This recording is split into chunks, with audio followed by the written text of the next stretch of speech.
Hello guys, welcome my channel let's education. I am Meenakshi Pal. I hope आप सभी अच्छे होंगे। सो गाइस, आज की जो क्लास है वो है आपकी करंट अफेयर्स की, यानी कि डेली करंट अफेयर्स की। तो आपके जितने भी करंट अफेयर्स के इंपॉर्टेंट क्वेश्चन है आज हम इस क्लास में डिस्कस करने वाले हैं। ये क्लास आपकी सभी कॉम्पिटिटिव एग्जाम के लिए बहुत ही ज्यादा बेनिफिशियल है। चाहे आप कोई भी अपने अपकमिंग एग्जाम की तैयारी कर रहे हो जो कॉम्पिटिटिव से रिलेटेड हो और जिसमें करंट अफेयर्स आते हो। वैसे हर एग्जाम में आपके करंट अफेयर्स का कोई ना कोई क्वेश्चन आपको मिलता ही है, ठीक है। तो जो आपके करंट अफेयर्स है वो इस क्लास से कंप्लीट हो जाएंगे। तो आज की क्लास हम स्टार्ट करते हैं। आज की क्लास शुरू करने से पहले मेरी आपसे यही रिक्वेस्ट रहेगी, अगर आपको क्लास पसंद आती है तो ज्यादा से ज्यादा लाइक कीजिए, शेयर कीजिए, चैनल को सब्सक्राइब कीजिए और बेल आइकन को जरूर प्रेस कर दीजिए तब जबकि मेरी तब भी क्लास हो तो आपको उसको नोटिफिकेशन मिल जाए। और एक बात और है कि अगर आपको जनवरी से लेकर अब तक के कुछ भी इंपॉर्टेंट क्वेश्चन चाहिए करंट अफेयर्स के, क्या हैंड रिटन नोट्स भी चाहिए, तो वो आपको मेरे टेलीग्राम ग्रुप पर मिल जाएंगे।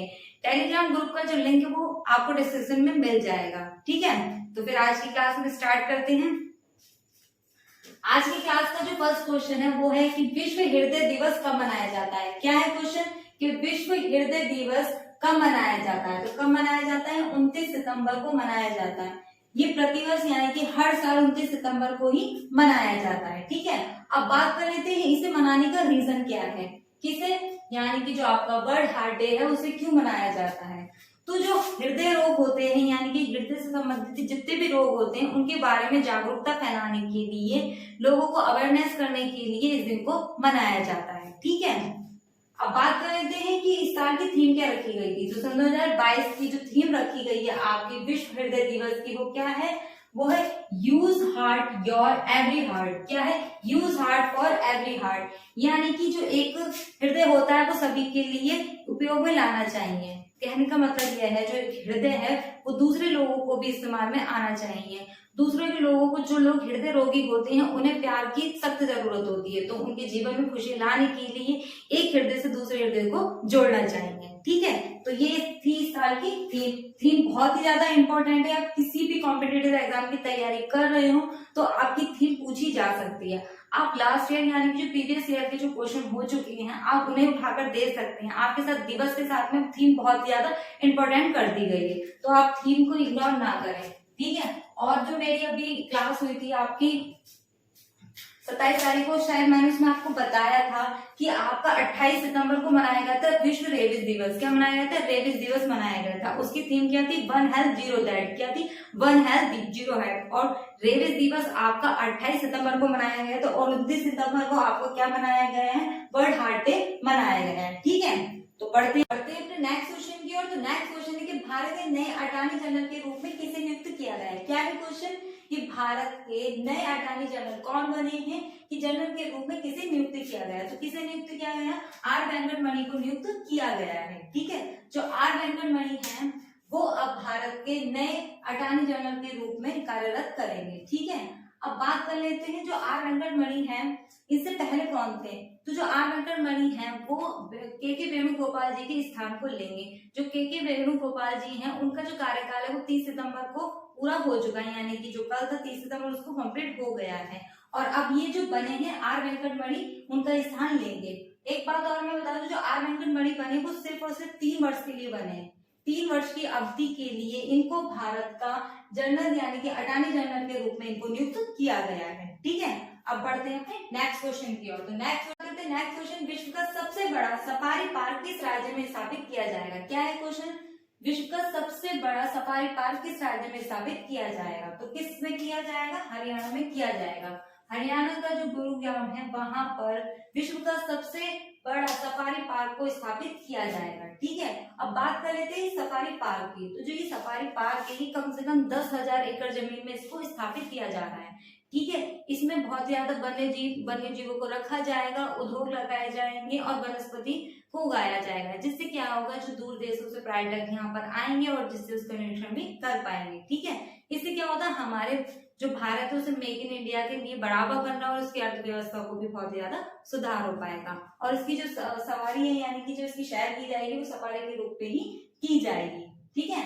अब बात कर लेते हैं हरियाणा की, क्योंकि हरियाणा में स्थापित किया जा रहा है। तो इसकी कैपिटल क्या है? आपकी चंडीगढ़ है, ठीक है। और यहाँ के सीएम कौन है? यहाँ के जो सीएम है आपके मनोहर लाल सिंह खट्टर है और यहाँ के जो गवर्नर है वो कौन है, सत्यदेव नारायण आर्य है।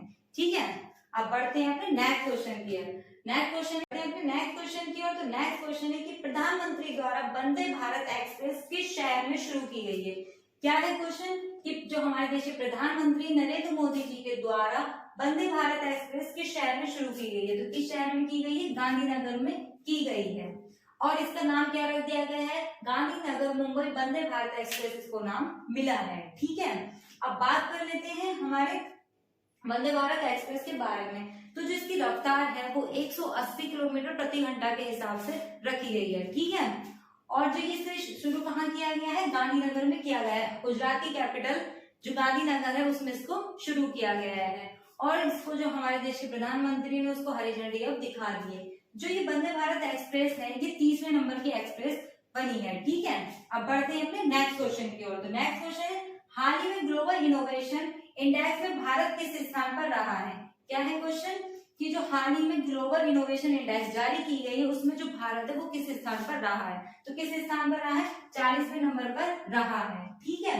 40वें नंबर पर रहा है हमारा भारत, जो सन 2021 में कितने नंबर पर थे, 46वें नंबर पर रहा था भारत और अब किस पायदान पर पहुंच गया है, 40वें स्थान पर पहुंच गया है। ठीक है, अब बात कर रहे थे भारत तो रहा है आपका 40वें स्थान पर, तो नंबर 1 पर कौन रहा है। कहने का मतलब यह है कि क्वेश्चन आपसे ये भी पूछा जा सकता है जो ग्लोबल इनोवेशन इंडेक्स है उसमें कौन सा देश पहले नंबर पर रहा है। तो कौन सा देश रहा है, स्विट्जरलैंड आपका पहले नंबर पर रहा है, सेकंड पे आपका यूएसए रहा है और थर्ड नंबर पे रहा है आपका स्वीडन। ठीक है, और 40वें नंबर पे अगर भारत के बारे में पूछा जाएगा तो भारत हमारा 40वें नंबर पर रहा है।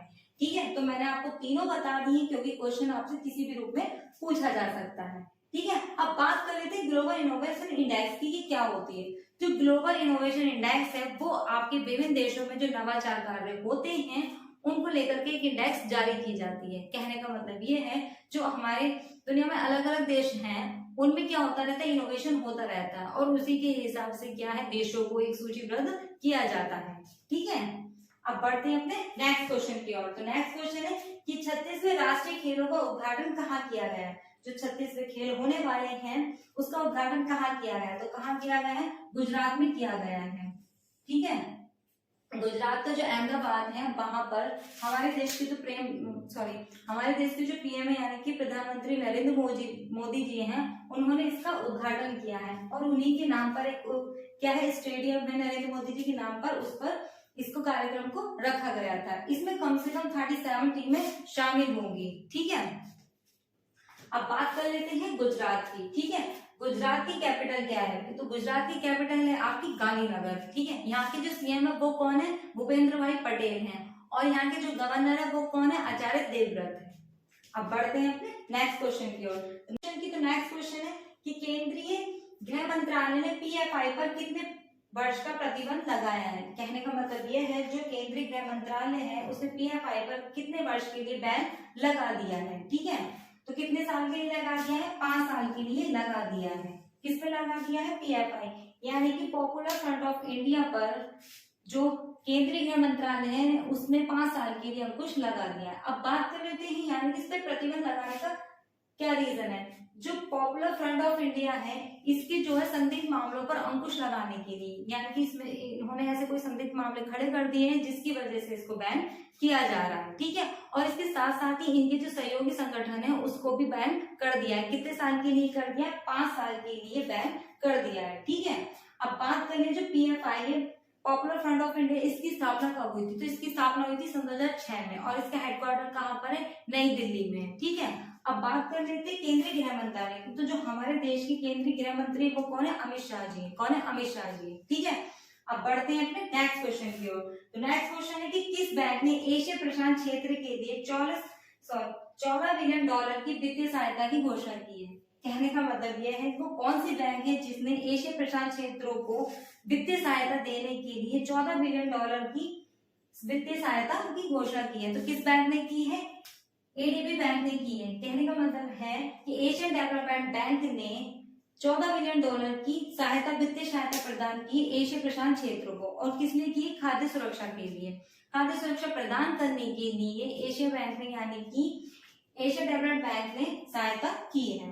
अब बात कर लेते हैं एशिया डेवलपमेंट बैंक की। तो ये कौन सी बैंक है? तो जो एशिया डेवलपमेंट बैंक है वो एक ऐसी बैंक है जो सभी देशों को एक प्रकार से ऋण देती है, चाहे वो वित्तीय सहायता की हो। जब भी किसी देश पर कोई भी मुसीबत होती है तो वो हमेशा किससे ऋण लेते हैं? एशिया डेवलपमेंट बैंक से ही लेते हैं। ठीक है, अब बात कर लेते हैं जो ये एशिया डेवलपमेंट बैंक है वो किस किस मामले में भी ऋण दे सकती है। शिक्षा से रिलेटेड हो या स्वास्थ्य से रिलेटेड हो, किसी भी बैंक के हिसाब से जो एशिया डेवलपमेंट बैंक है वो हेल्प करती है। ठीक है, अब बात कर लेते हैं एशिया डेवलपमेंट बैंक की स्थापना कब हुई थी। तो इसकी स्थापना हुई 19 दिसंबर 1966 में, और इसका हेडक्वार्टर कहाँ पर है? मनीला फिलीपींस में है। और इसके जो एडीबी के अध्यक्ष कौन है? एडीबी के अध्यक्ष हैं आपके मसासुक असगवा। कौन है? मसासुक असगवा एडीबी बैंक के अध्यक्ष हैं। ठीक है, अब बात करते हैं नेक्स्ट क्वेश्चन की ओर। तो नेक्स्ट क्वेश्चन है कि अंतरराष्ट्रीय अंतरिक्ष स्टेशन की कमान संभालने वाली पहली यूरोपीय महिला कौन बनी है? क्या पहली यूरोपीय महिला कौन बनी है? तो कौन बनी है? समांथा क्रिस्टोफरेटी बनी है। जो क्रिस्टोफरेटी है वो अंतरिक्ष स्टेशन की कमान संभालने वाली यूरोपीय महिला बनी है। ठीक है, अब मैं आपको बता दूं जो क्रिस्टोफरेटी है वो कहाँ की रहने वाली है? इटली की रहने वाली है।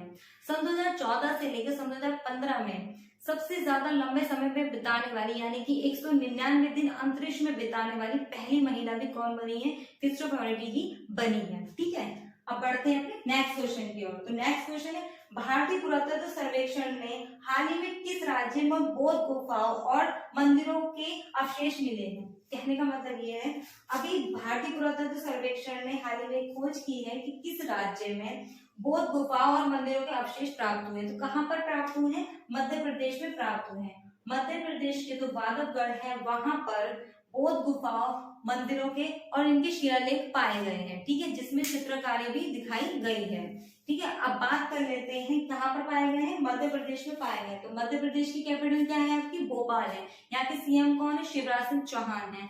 और यहाँ के जो गवर्नर वो कौन है? मंगूभाई सी पटेल है। ठीक है, सो आज तो ये थे आपके कुछ डेली करंट अफेयर्स, कुछ इंपॉर्टेंट क्वेश्चन। तो आई होप आज की क्लास आपको पसंद आई होगी। तो प्लीज ज्यादा से ज्यादा लाइक कीजिए, शेयर कीजिए, चैनल को सब्सक्राइब कीजिए और बेल आइकन को जरूर प्रेस कर दीजिए ताकि आपको जब भी क्लास हो तो आपको नोटिफिकेशन मिल जाए। वैसे क्लास आपकी डेली होती थी लेकिन कुछ टाइम से मैं डेली क्लास नहीं ले पा रही हूँ। सुबह 7 बजे मैंने आपकी क्लास का टाइमिंग रखा है। अगर आपको क्लास लेनी है लाइव तो आपको नोटिफिकेशन मिल जाएगा, पर उससे पहले आपको बेल आइकन को प्रेस करना होगा। ठीक है, तो जाते जाते फिर आपसे यही रिक्वेस्ट है, क्लास को ज्यादा से ज्यादा शेयर करना, चैनल को सब्सक्राइब करना और बहुत ही ज्यादा लाइक भी करना। ठीक है, तो आज की क्लास के लिए थैंक यू सो मच।